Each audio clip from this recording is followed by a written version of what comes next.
Alors, on va passer au dossier 5, un dossier spécial iatrogénie pour vous dire à quel point c'est important chez le sujet âgé. Donc pareil, c'est un dossier que vous avez dû rédiger en 30 minutes.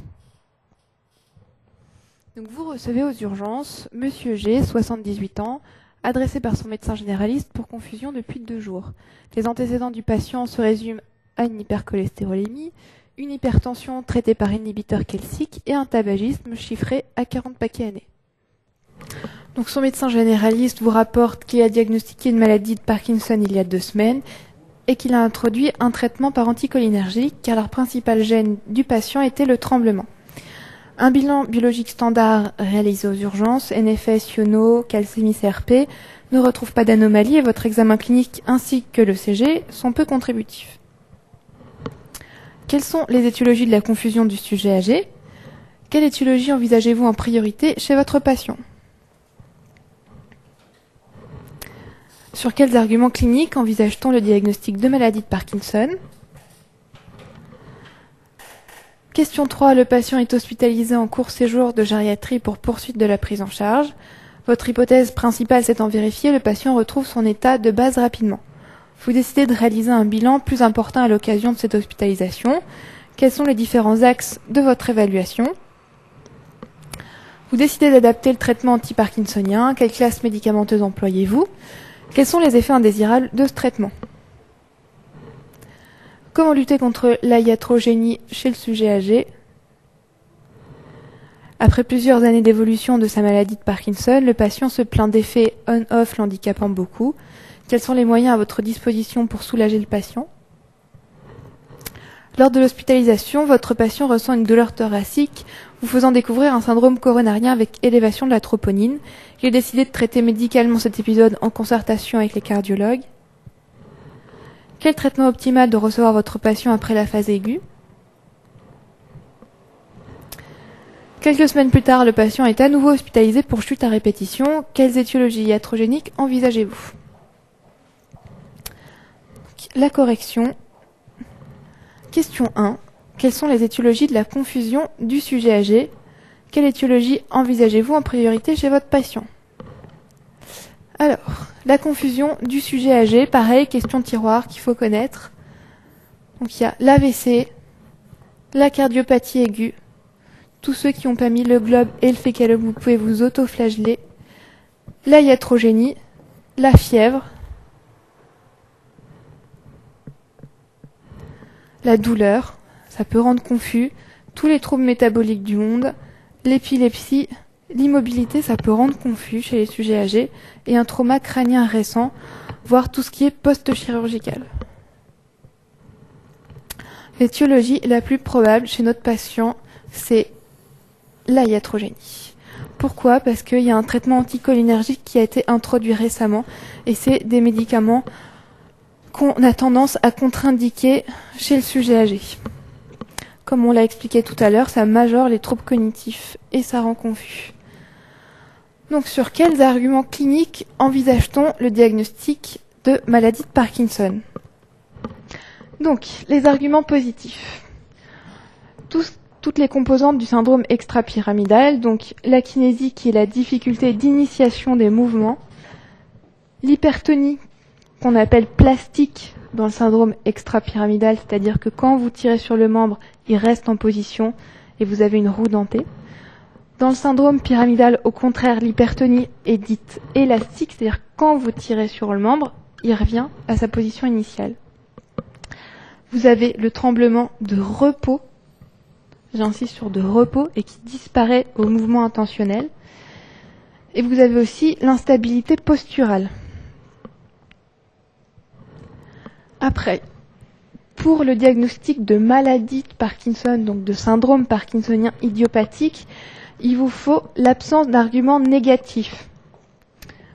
En particulier, il ne faut pas qu'il y ait de prise de médicaments favorisants. Comme ça, vous avez 2 secondes pour penser aux médicaments qui favorisent les syndromes extrapyramidaux.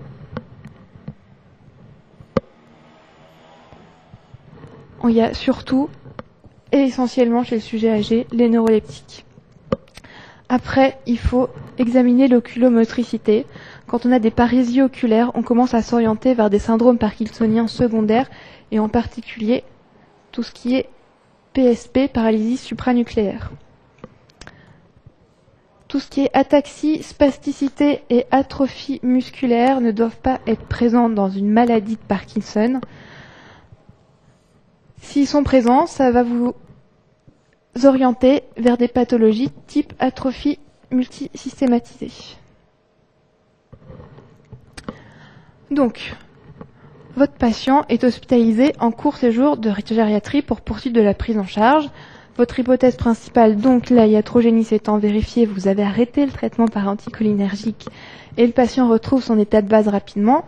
Vous décidez de réaliser un bilan plus important à l'occasion de cette hospitalisation. Quels sont les différents axes de votre évaluation? Alors ça, c'est une question importante. Quand vous prenez en charge un sujet âgé, il faut que la prise en charge soit globale. Ça, c'est un beau mot-clé pour l'internat. Et l'évaluation gériatrique standardisée, on va voir à quoi ça correspond. Plusieurs études ont montré qu'en prenant en charge de cette façon les sujets âgés, on diminuait la morbimortalité et on pouvait maintenir l'autonomie plus longtemps. Donc l'évaluation gériatrique standardisée, c'est une évaluation qui se fait sur 4 axes. Premièrement, l'évaluation médicale. Il faut établir les diagnostics médicaux et leur gravité. Chez ce monsieur, en l'occurrence, vous savez qu'il est diabétique et hypertendu et tabagique. Il faut faire le bilan cardiovasculaire et le bilan des complications du tabagisme. Après, il faut faire un point sur l'état nutritionnel, récupérer toutes les ordonnances du patient et analyser tous les médicaments qu'il prend. Et il faut faire un point sur la fonction sensorielle. Après, vous avez l'axe psychologique. Il faut systématiquement, quand vous prenez en charge un patient, lui faire un MMS. À chaque fois, ça doit être systématique. Il y a des patients qui présentent très très bien et finalement, en faisant le MMS, vous vous rendez compte qu'ils ont un MMS à 15 et qu'ils vont avoir des difficultés à rentrer chez eux, à être autonomes et à prendre les médicaments que vous allez leur prescrire. Il faut repérer les syndromes dépressifs précocement. Le troisième axe, c'est l'évaluation sociale. Donc, il faut leur demander ce qu'ils ont fait dans leur vie, quel est leur niveau socio-culturel. Il faut essayer d'évaluer les aides qui sont déjà en place et il faut leur demander s'ils sortent, quelles sont leurs activités. Il faut essayer d'évaluer leur environnement. Ça, en pratique, c'est surtout est-ce qu'ils ont l'ascenseur pour arriver jusqu'à chez eux. Et il faut leur demander ce qu'ils envisagent pour le futur. Quatrième axe, l'évaluation fonctionnelle. Donc il faudrait faire une échelle ADL et IADL, évaluer la marche et l'équilibre et évaluer le risque de chute. Quand vous avez fait ces 4 axes, vous avez une idée globale de votre patient. Vous allez pouvoir vous rendre compte s'il peut rentrer chez lui ou pas, s'il va falloir mettre des aides au domicile ou pas. Vous avez fait le point sur ce qui était fonctionnel, donc sur son risque de chute, donc s'il faut envisager la prévention des chutes, s'il faut mettre en place de la kinésithérapie. Et quand vous avez raisonné sur ces 4 axes, il a été prouvé que quand les patients rentrent à domicile, ils restent plus longtemps à domicile, ils sont plus autonomes et ils font moins de complications. L'exemple type, c'est la petite mamie qui fait son infarctus, qui est prise en charge en USIC, à qui on prescrit très bien ses bêta-bloquants, sa statine, son antiagrégant plaquettaire, chez qui on n'a pas repéré qu'elle avait des troubles cognitifs, parce qu'on n'a pas fait l'évaluation gériatrique standardisée. Elle rentre chez elle, sauf qu'avec ses troubles cognitifs, elle est pas capable de prendre ses traitements. Elle les prend 2 jours et puis elle oublie. Et finalement, elle refait l'infarctus 2 semaines après, l'infarctus massif, et on la retrouve décédée chez elle. Voilà. Question 4. Vous décidez d'adapter le traitement anti-parkinsonien. Quelle classe médicamenteuse employez-vous? Quels sont les effets indésirables de ce traitement? Alors, le seul et unique anti-parkinsonien qu'on utilise passé 75 ans en dehors d'un avis spécialisé, c'est la L-Dopa. Les anticholinergiques, les agonistes, vous pouvez oublier, ça donne des confusions, ça donne des troubles cognitifs. Vraiment, que la L-Dopa. Donc la L-Dopa, ça marche comment? Ça marche en augmentant la quantité présynaptique de dopamine.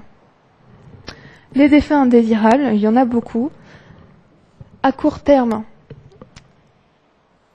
sur le mécanisme d'action périphérique, vous avez tout ce qui est troubles digestifs et hypotension orthostatique, à ne pas oublier.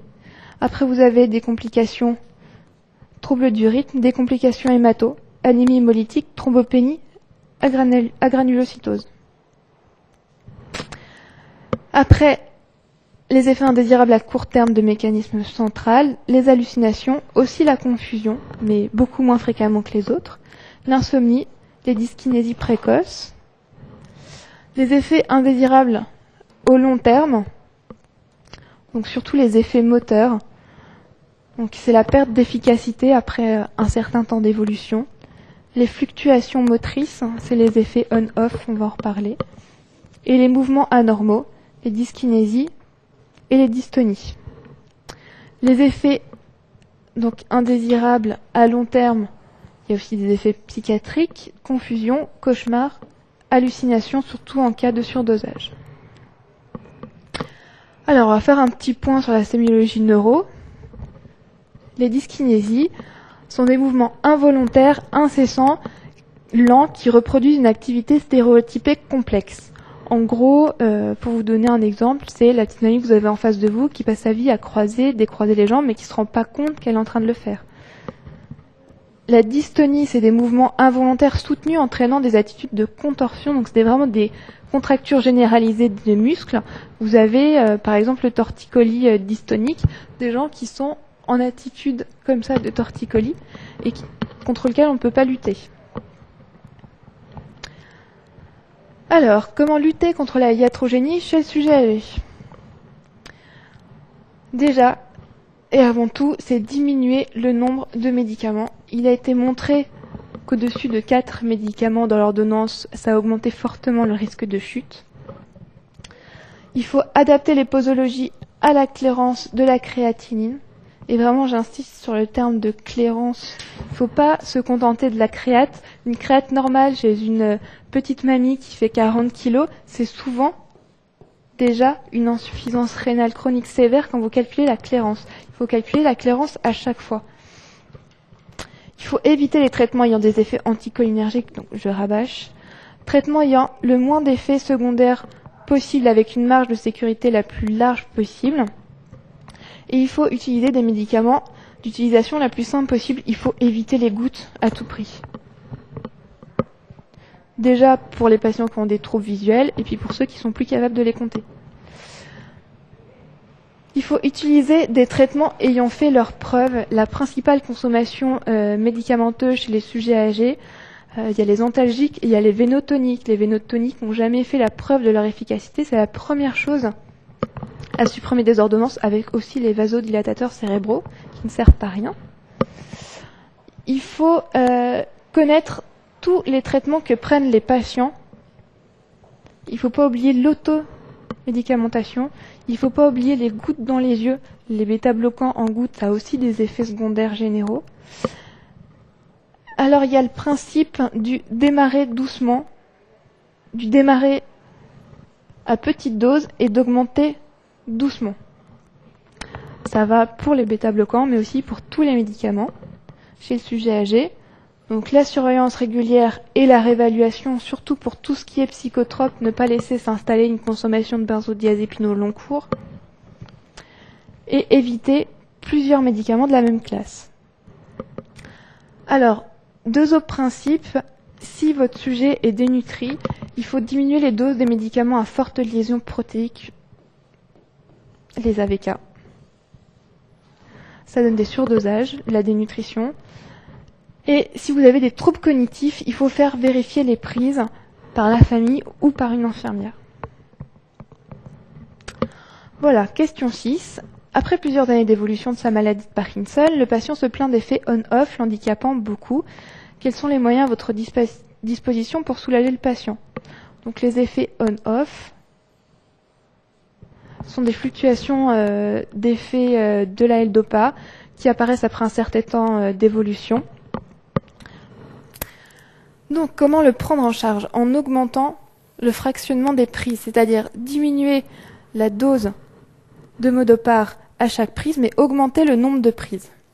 Vous pouvez utiliser aussi les deux formes de Modopar qui sont la forme LP et la forme dispersible.